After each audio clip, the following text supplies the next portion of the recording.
La petite voix, la petite voix, la petite voix, la petite voix. Bonjour, je suis Herveline et j'ai le plaisir de vous présenter La Petite Voix, le podcast qui donne la parole à celles et ceux qui nous font du bien. Ils sont psy, sophrologues, magnétiseurs ou autres et se consacrent à notre bien-être et à notre développement personnel. Que vous soyez sceptique ou convaincu, vous serez sûrement curieux de leurs histoires. Quel chemin ont-ils parcouru pour choisir ce métier dédié aux autres ? En quoi consiste leur pratique et que leur apporte-t-elle ? Voilà les questions que je vais leur poser lors de ces conversations intimes, sans blabla. Des conversations qui vont nous éclairer, nous inspirer. Si vous aimez ce podcast, dites-le moi avec des étoiles, des bonnes notes et des commentaires sur votre plateforme de podcast favorite. Ça aide vraiment à le faire découvrir à d'autres personnes. Retrouvez-moi aussi sur Facebook, Instagram et YouTube en cherchant simplement La Petite Voix le podcast. Alors, prêt à écouter La Petite Voix pour entendre la vôtre ? La Petite Voix le podcast, c'est parti !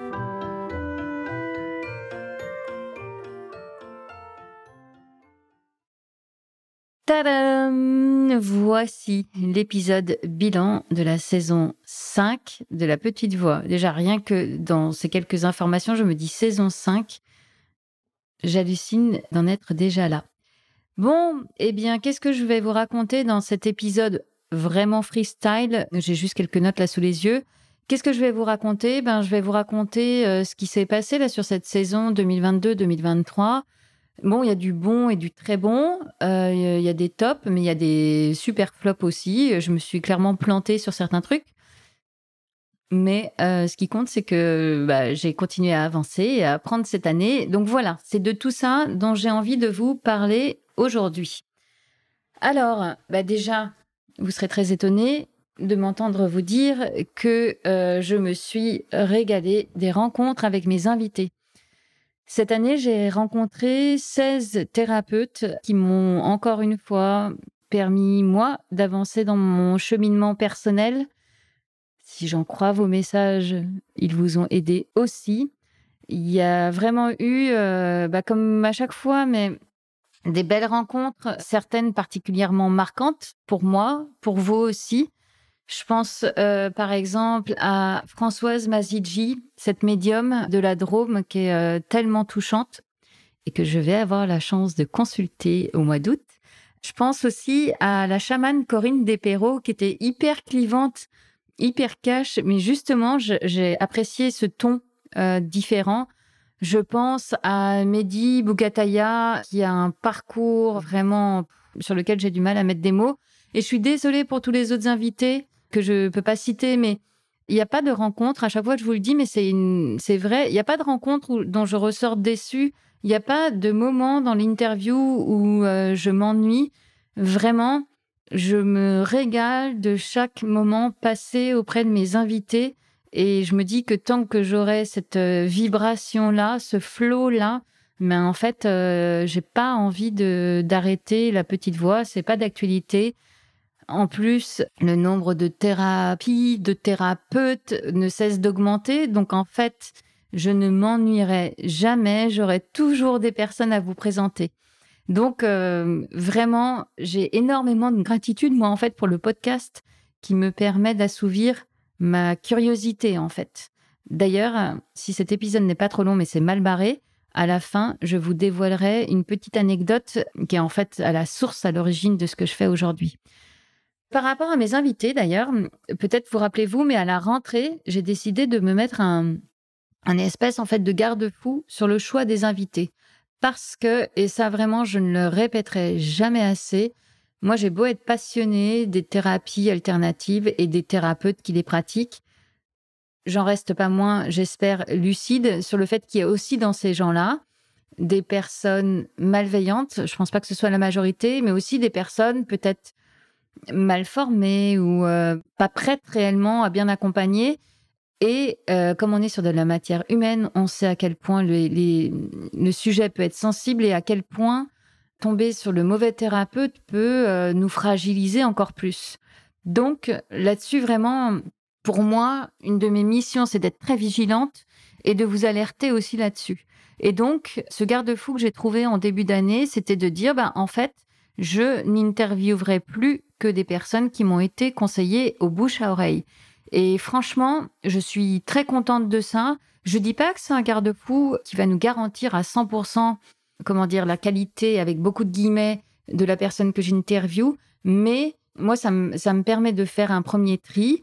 Peut-être aussi, et je suis désolée pour vous, chers thérapeutes, de m'éviter des personnes qui viendraient pour de mauvaises raisons. Et j'entends par là des thérapeutes qui auraient besoin soit de faire briller un peu leur ego. Et moi, vraiment, je ne suis pas là pour ça, surtout pas. Et je suis pas là non plus pour des thérapeutes qui ont besoin de trouver des clients, en fait. Pour toutes ces raisons-là, je suis contente d'avoir pris cette option-là du bouche à oreille. Donc d'ailleurs, n'hésitez pas à m'envoyer des messages, que ce soit sur les réseaux sociaux, via mon site, pour me donner des coordonnées de thérapeutes que vous avez consultés, dont vous avez éprouvé en fait la qualité. Vraiment, ça m'intéresse d'aller toujours à la rencontre de nouvelles personnes.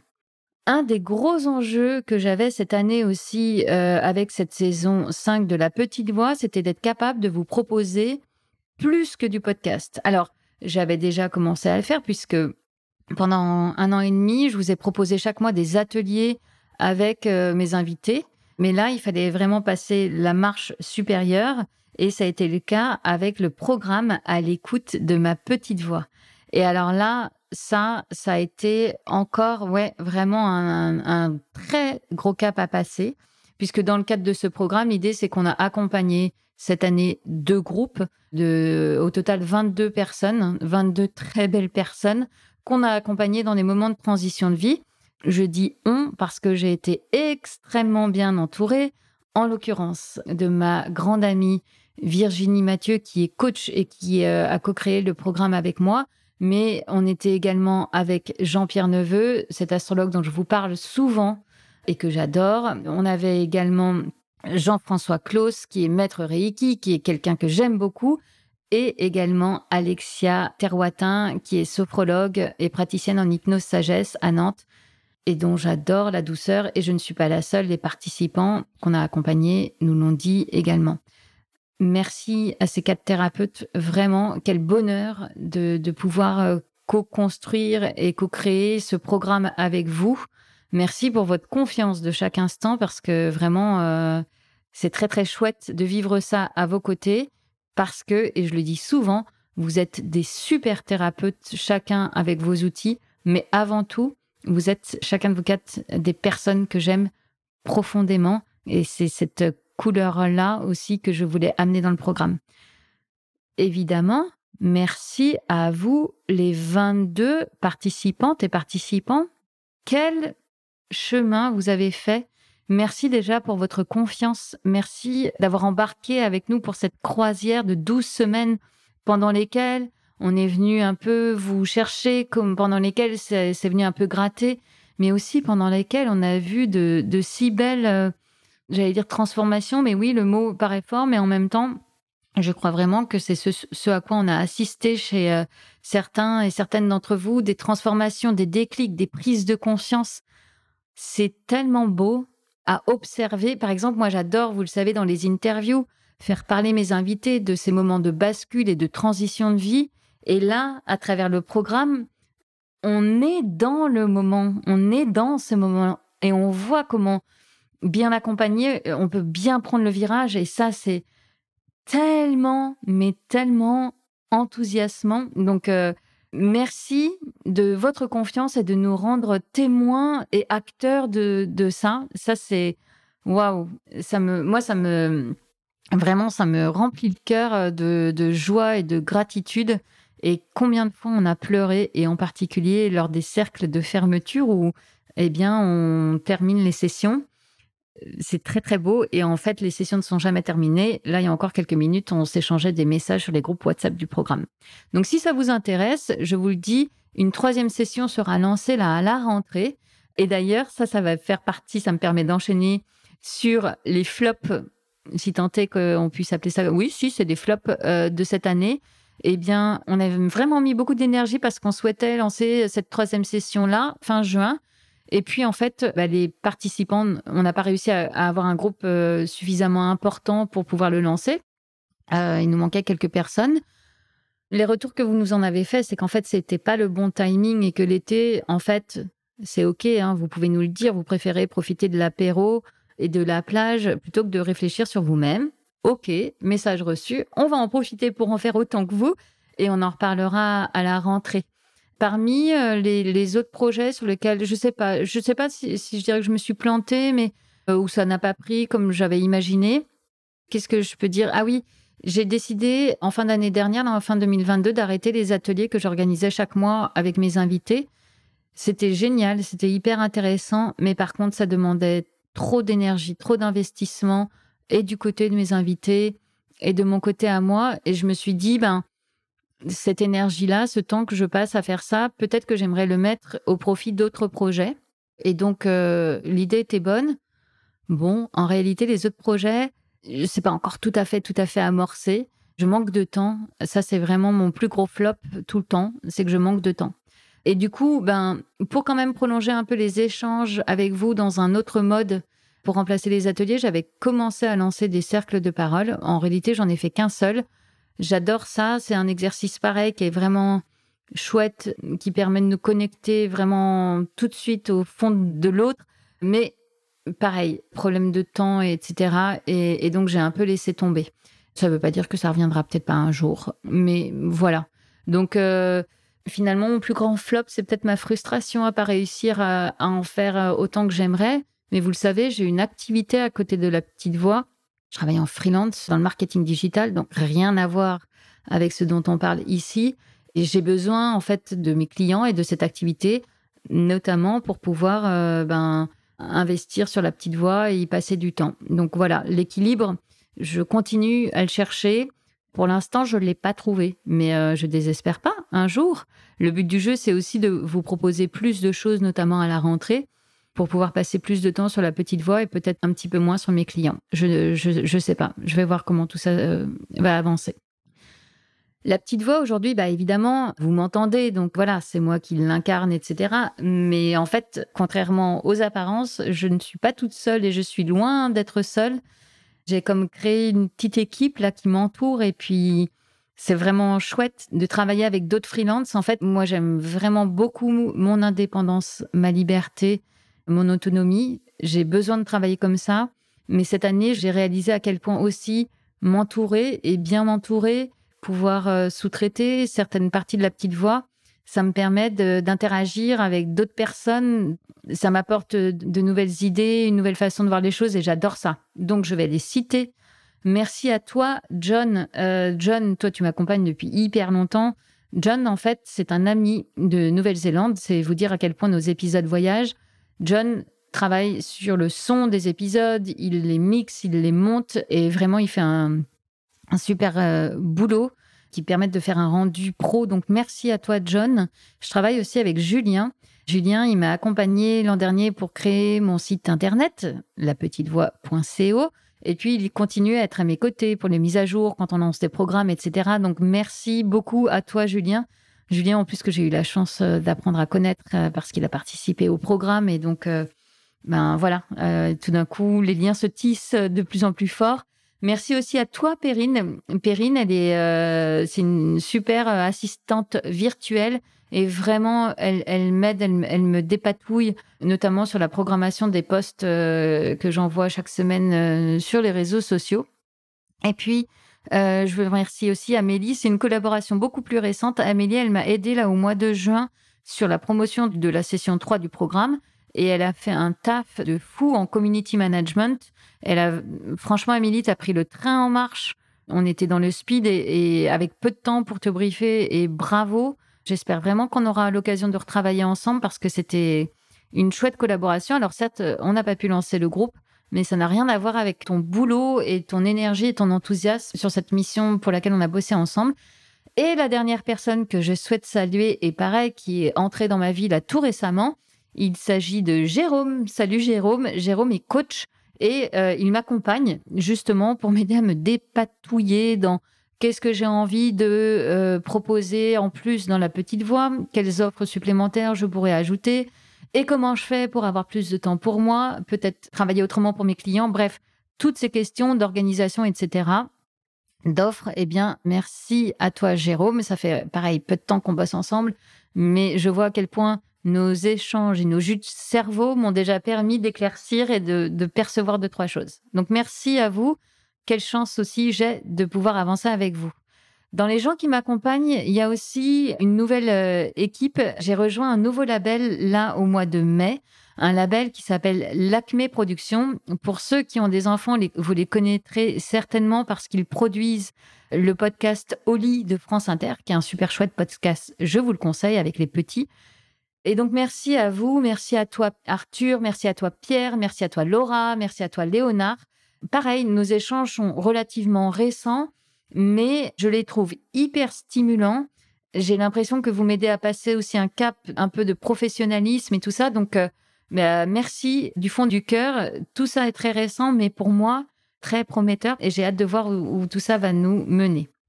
Autre petit bilan et bonne résolution de cette saison, c'est que j'ai décidé de prendre des vraies vacances. Donc, j'ai fait 1 semaine au mois d'avril avec mes enfants. Et bien, cet été, je prends 4 semaines. Une énorme pause estivale, ce qui ne m'est jamais arrivé dans ma vie d'indépendante. Et je suis bien contente. Ça ne veut pas dire que je serai jamais sur mon téléphone, etc. Mais je vais vraiment me permettre de décrocher, de déconnecter. Vous aurez des super replays pendant tout ce mois. Je vais vraiment essayer de prendre un peu d'air. Les dernières semaines et les derniers mois ont été assez intenses. D'ailleurs, c'est l'occasion de vous annoncer qu'il y aura aussi une série avant que je quitte et vous propose des replays. Et c'est une série lecture, comme j'en ai déjà fait avec certains éditeurs. Là, cette fois-ci, je m'associe aux éditions Larousse et à leur collection Bien-être pour vous proposer pendant 10 jours, à partir du lundi 10 juillet, une série dans laquelle chaque jour, je vous lis l'extrait d'un livre. L'idée, c'est de vous donner quelques idées et quelques inspirations là au début de l'été. Peut-être que ça vous donnera envie d'aller en librairie. Il y a une autre série que je vais vous préparer aussi cet été parce que je vais faire un stage de méditation dans la Drôme au mois d'août. J'ai trop hâte et que je vais profiter de ce stage pour faire ce que j'avais déjà fait l'an dernier. J'avais adoré l'exercice et semble-t-il, vu les retours, vous aviez aussi apprécié. Donc là, je fais un stage de méditation et je vais en tirer une série en immersion, c'est-à-dire que chaque jour, à la fin de la journée, j'enregistre pendant un quart d'heure, 20 minutes pour vous raconter un petit peu comment ça s'est passé pour moi cette journée, ce que j'en retire, pourquoi il y a des choses plus compliquées, etc. Donc, normalement, on vous proposera cette série-là à la rentrée. Il y a autre chose qui est apparue là dans ma vie ces derniers temps, c'est que je me rends compte à quel point enregistrer en présentiel apporte quelque chose aux épisodes. Vous l'avez entendu notamment avec Olivia Favre, l'hypnothérapeute qui a eu la gentillesse de venir jusque chez moi pour qu'on enregistre l'épisode. Et je l'ai vécu là cette semaine avec un futur invité que vous allez entendre bientôt à la rentrée et qui est juste dingue. Vraiment, je trouve qu'il se passe quelque chose dans la connexion entre l'invité et moi. C'est non pas que c'est pas bien à distance, heureusement pas, parce que ça a été l'essentiel de mes épisodes jusqu'à maintenant, mais c'est comme s'il y avait un supplément d'âme, un supplément d'intensité, un supplément d'émotion dans le moment qu'on est en train de vivre, dans la connexion qu'on est en train de partager. Et ça, bien sûr, ça s'entend. Donc, j'ai vraiment envie cette année d'aller plus à la rencontre physique de mes invités. Donc, à voir dans quelle mesure après tout ça sera possible, mais c'est vraiment quelque chose que j'ai envie de faire. Une autre chose qui va nous arriver à la rentrée, c'est que j'organise un stage ici, tout près de chez moi. Moi, j'habite dans le Beaujolais, ce sera côté Bourgogne, mais c'est tout près. En fait, on organise avec Virginie Mathieu, dont je vous ai parlé tout à l'heure en parlant du programme, un stage, un petit week-end qui aura lieu du vendredi 6 au dimanche 8 octobre. C'est un week-end sur lequel on va travailler sur nos lignées familiales, avec donc toute une série d'exercices pour nous connecter à ces sujets-là. On aura même samedi soir une séance de danse-thérapie avec Olivier Narbou, mon prof de danse-thérapie. Je suis ravie de partager ça aussi avec vous. Donc pour l'instant, on a ouvert les inscriptions en priorité aux personnes qui ont participé au programme de la Petite Voix, mais dans quelques jours, je pourrai vous ouvrir aussi à vous les inscriptions, en sachant qu'il n'y a que 11 places.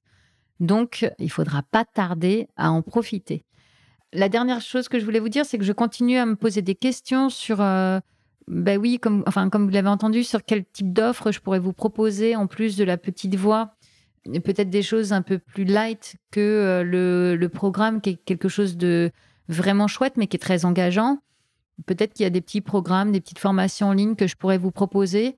Je ne vous cache pas que le syndrome de l'imposteur toque très fort à sa porte à chaque fois que j'y pense parce que j'ai ce truc qui me revient tout le temps qui est je ne suis pas thérapeute et pour l'instant, je n'ai pas vocation à le devenir.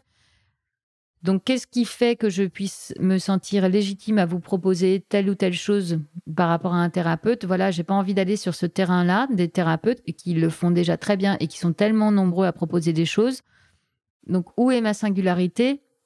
Comment je peux vous la proposer et comment vous pouvez la retrouver autrement dans mes offres? Voilà, ça fait partie des questions que je me pose actuellement, sur lesquelles on bosse avec Jérôme, ce coach dont je vous parlais tout à l'heure. On va certainement lancer d'ici aux vacances un petit sondage. Si vous me suivez sur les réseaux sociaux, merci de cliquer, de prendre quelques minutes de votre précieux temps pour y répondre. Parce que plus je comprendrai ce qui vous plaît dans la petite voix, ce qui vous motive à écouter, et puis quelles sont vos problématiques perso autour du développement personnel, de vos rapports au thérapeute, eh bien plus j'aurai ces infos et plus je pourrai vous proposer des choses très pertinentes. Voilà.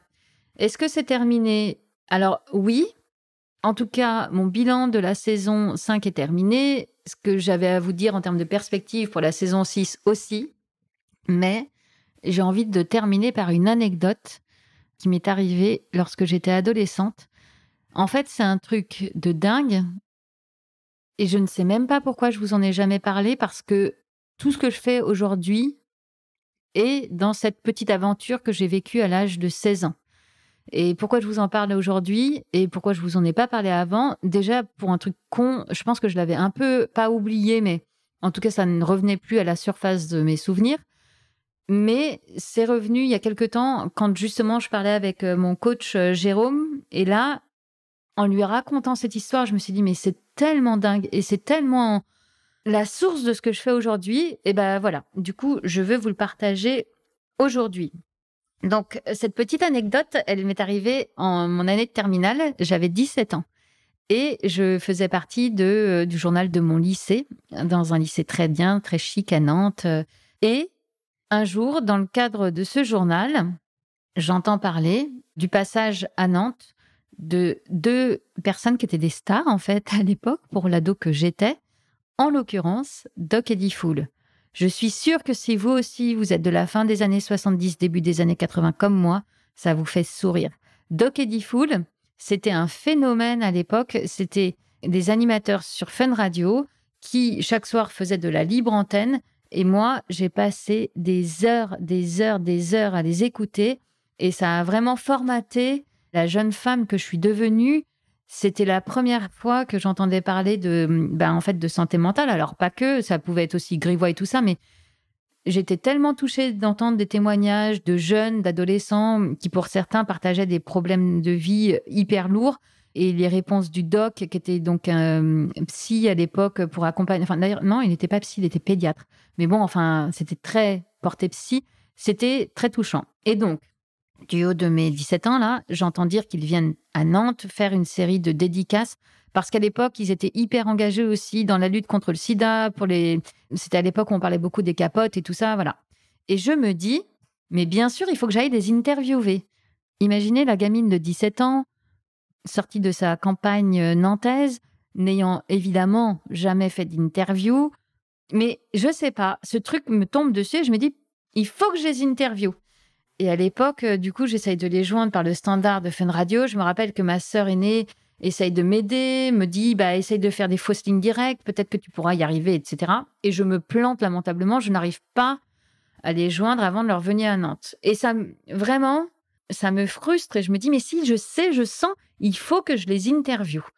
Et donc, je vais les voir à la séance de dédicace et je me dis, j'y vais au culot. J'essaye d'avoir une interview avec Doc Eddie Fool. Là, ils sont à Nantes, j'en profite. Et je ne sais pas pourquoi, comment, je revois cette foule immense dans ce bar. Et puis, j'arrive à eux et je dis à Eddie Fool, à qui je parle, je crois que je lui fais la bise. Je dis, Eddie Fool, j'aimerais trop t'interviewer pour le journal de mon lycée. Tu sais, le truc passionnant. Le mec, à l'époque, était écouté par des millions d'éditeurs. Et il me dit, bah ouais, ok, pas de problème, tu viens, ce soir, on se retrouve après la libre antenne, justement, on revient dîner dans ce bar-restaurant, tu viens et tu nous feras l'interview.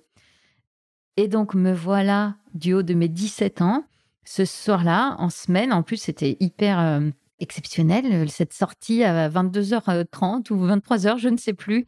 Et je me retrouve à table avec, il y avait Doc Diffoul et puis leur nombreuse équipe qui était avec eux là pour cette tournée. Et je me suis retrouvée sur les genoux de Diffoul parce qu'il n'y avait pas de chaise, je ne sais plus.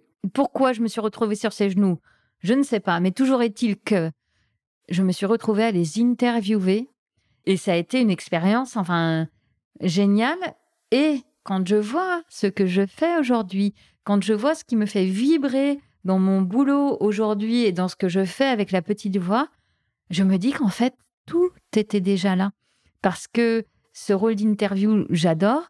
Parce que qu'est-ce qui me touchait dans ce qu'il faisait ? Eh bien, c'était justement toute cette approche d'écoute et de santé mentale pour les adolescents. Et en fait, quand je me reconnecte à ça, finalement, je trouve ça assez émouvant. Et je me dis que cette jeune fille de 17 ans, pas bien dégrossie, et voilà, mais en fait, tout était là. Et je trouve ça trop, trop beau. Et vraiment, ça me touche de vous en parler parce que c'est trop chouette. Voilà. Et pourquoi je vous en ai jamais parlé avant ? Je sais même pas. Voilà.